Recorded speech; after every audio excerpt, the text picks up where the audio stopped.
नमस्कार मित्रांनो, जय शिवराय आणि सर्वांना शिव सकाळ। आजची सैर आहे आपली किल्ले तिकोना, त्याच्या पायथ्याशी आपण आता पोहोचलो आहोत। तसा आजचा माझा सोलो ट्रेक होता, पण नंतर एक एक जॉईन होत आमचा पूर्ण ग्रुपच या ट्रेकला आलोय। माझ्यासोबत प्रवीण, सचिन कोडेकर, एकनाथ, श्रीराम, बालाजी आणि सागर। तर इथून आपली ट्रेकला सुरुवात होईल।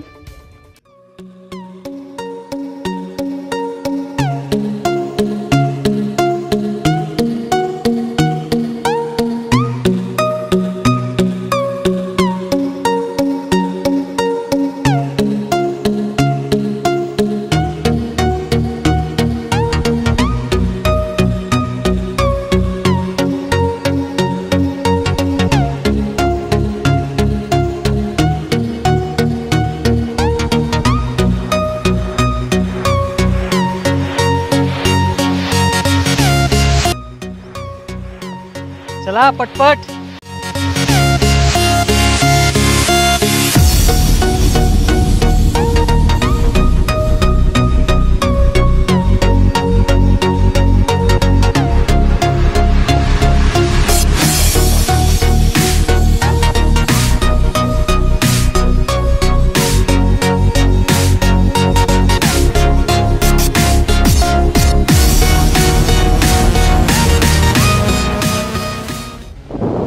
गडावर प्रवेशद्वाराच्या आधी तपासणीसाठीचं पहिलं हे ठाणं। जेव्हा गडावर त्या काळामध्ये हल्ला वगैरे व्हायचा, तर तो हल्ला परतवण्यात सुरुवात पहिली इथून सुरू व्हायची।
गडाच्या चढाईला सुरुवात केल्यानंतर साधारण 20 ते 25 मिनिटांनंतर आपण पोहोचतो पहिल्या दरवाजाजवळ.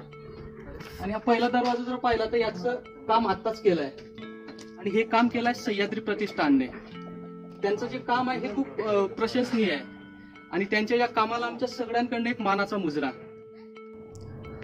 गडाच्या पहिल्या दरवाजाच्या आत आल्यावर इथं आपल्याला एक बोर्ड दिसतो, श्री शिवदुर्ग संवर्धन पुणे. ही संस्था ऐतिहासिक वस्तूंच्या संवर्धनार्थ नेहमी प्रयत्नशील असते. तिकोना, तुंग, रोहिडा आणि धर्मवीरगड या चारही गडांच्या संवर्धनाचं कार्य ही संस्था करत आहे. अतिशय अभिमान वाटावा असं त्यांचं हे कार्य आहे आणि त्यांच्या या देवकार्याला आमच्या सर्वांकडून मानाचा मुजरा.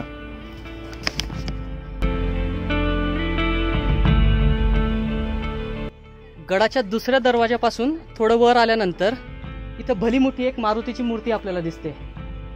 या मारुती मूर्तीचा जर आपण आवेश बघितला तर हा चापट मारतानाचा आहे. याला चपेटदान मारुती असं नाव आहे. आणि मारुतीच्या पायाखाली जी ही राक्षसिणीचा आपल्याला जी मूर्ती दिसते, या राक्षसिणीचं नाव आहे पनवती. याला मारतानाचा हा आवेश मारुतीचा.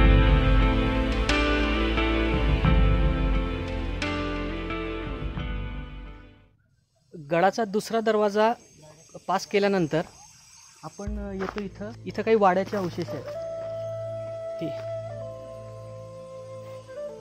जेव्हा गडावर त्या वेळी राबता राहायचा तेव्हा हे मावळ्यांचे वाडे होते. आता त्याचे फक्त अवशेष शिल्लक राहिले आहेत. आणि आपल्याला तरी हे अवशेष तरी पाहायला भेटत आहेत. याचं संवर्धन जर आपण नाही केलं तर आपली जी पुढची पिढी राहील तेव्हा आपल्याला फक्त ही मोकळी जागा त्यांना दाखवावी लागेल आणि त्यांना आपल्याला सांगावं लागेल की इथं एक किल्ला होता आणि इथं असे अवशेष होते. तर याची जपणूक करणं खूप गरजेचं आहे, कारण आपला इतिहास हा आपणच जपला पाहिजे.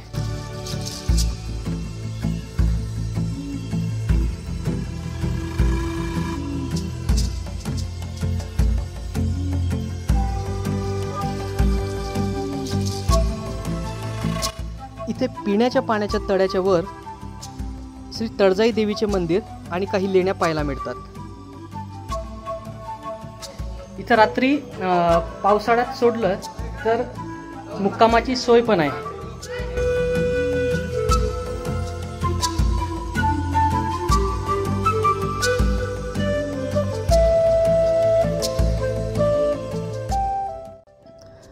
मारुती मंदिरापासून थोडं पुढं आल्यावर आपल्याला दिसतो तो चुन्याचा घाणा. आणि त्यावेळी गडकिल्ले बांधकामातील सर्वात महत्त्वाचा घटक म्हणजे चुना. त्या काळात बांधकामासाठी चुन्याचा वापर केला जात होता. तिकोना किल्ल्यावरील घाणा आणि त्यात दळण्यासाठी वापरात असलेले दगडी चाक आजही सुस्थितीत आहेत.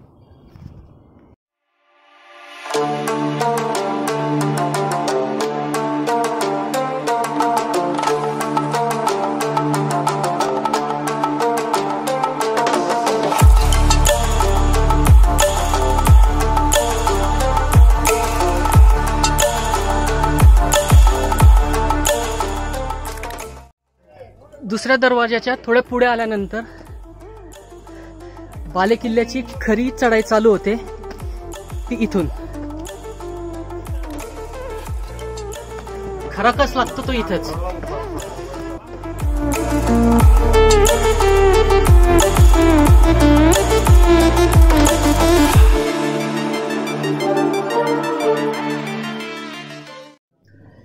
इथं पिण्याची पाण्याची टाकी आणि या काही लेण्या, याचा उपयोग गोदाम म्हणून पण केला जायचा, तसेच पहारेकऱ्यांचे निवासस्थान म्हणून.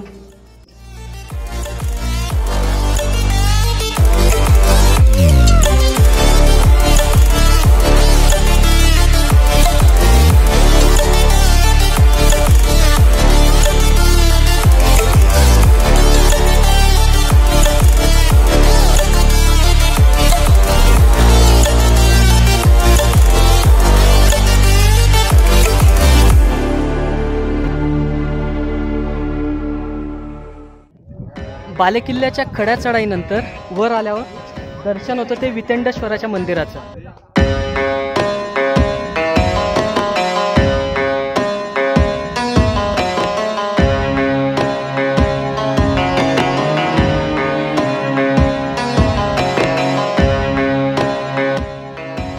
महाबळेश्वराच्या मंदिराच्या खालीच या काही लेण्या आहेत.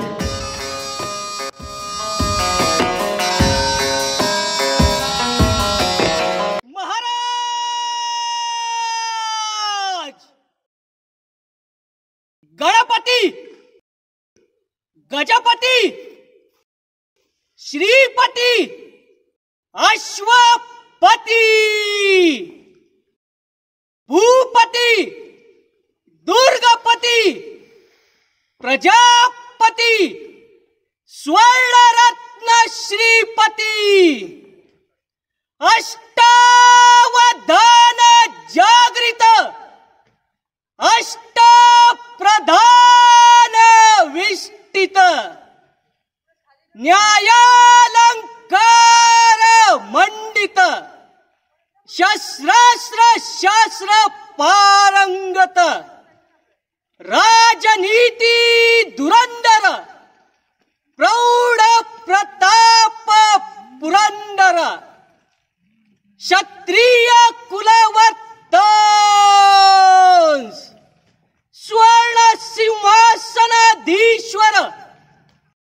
हिंदवी स्वराज्य संस्थापक, महाराजाधिराज, महाराज श्रीमंत श्री श्री श्री छत्रपती शिवाजी महाराज की जय. किल्ले तिकोना म्हणजेच वितंडगड, शिवछत्रपतींच्या हिंदवी स्वराज्याचा एक बुलंद पहारेकरी. तिकोना गडाचा फारसा इतिहास तसा उपलब्ध नाही, परंतु 15व्या शतकाच्या सुमारास निजामशाहीचा सरदार मलिक अहमद निजामशाह याने हा किल्ला जिंकून निजामशाहीत आणला. इसवी सन 1657च्या सुमारास छत्रपती शिवाजी महाराजांनी कोकणातील आणि मावळातील किल्ले स्वराज्यात सामील करायला सुरुवात केली. तेव्हा माहुली, लोहगड, विसापूर, सोनगड, तळा व कर्नाळा या किल्ल्यांसोबतच तिकोना हा किल्ला देखील आपल्या स्वराज्यात सामील करून घेतला व सर्व निजामशाही कोकण छत्रपती शिवरायांच्या हाताखाली आले. सन 1660-61च्या सुमारास सरनौबत नेताजी पालकर यांच्याकडे काही दिवस तिकोना किल्ल्याची जबाबदारी होती. पुढे जून 1665 साली झालेल्या पुरंदरच्या तहात शिवाजी महाराजांनी मिर्झाराजे जयसिंगाला दिलेल्या 23 किल्ल्यांपैकी तिकोना हा एक किल्ला होता. पण पुढे लगेचच शिवरायांनी हा किल्ला जिंकून परत स्वराज्यात आणला. इतिहासात या गडाचा उपयोग संपूर्ण पवन मावळावर टेहाळणी, पहारा आणि देखरेख ठेवण्यासाठी होत होता. किल्ल्याचा त्रिकोणी आणि अरुंद आकार पाहिल्यावर हे लक्षातही येतं.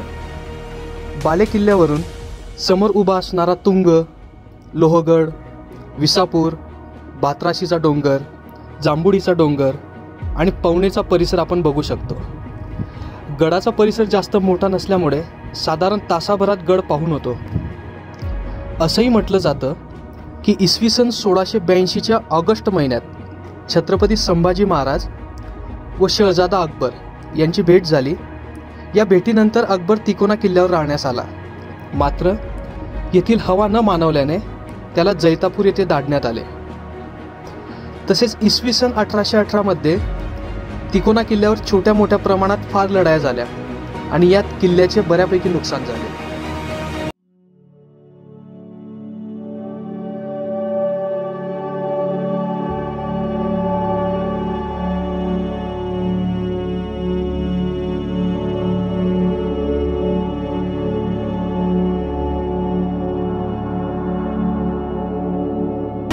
मित्रांनो, व्हिडिओ आवडल्यास लाईक, शेअर, कमेंट करा आणि आपल्या या चॅनलला नक्की सबस्क्राईब करा आणि त्या बेल आयकॉनला क्लिक करायला विसरू नका, जेणेकरून आमच्या पुढच्या व्हिडिओचे सर्व नोटिफिकेशन तुमच्यापर्यंत येईल. धन्यवाद. जय शिवराय.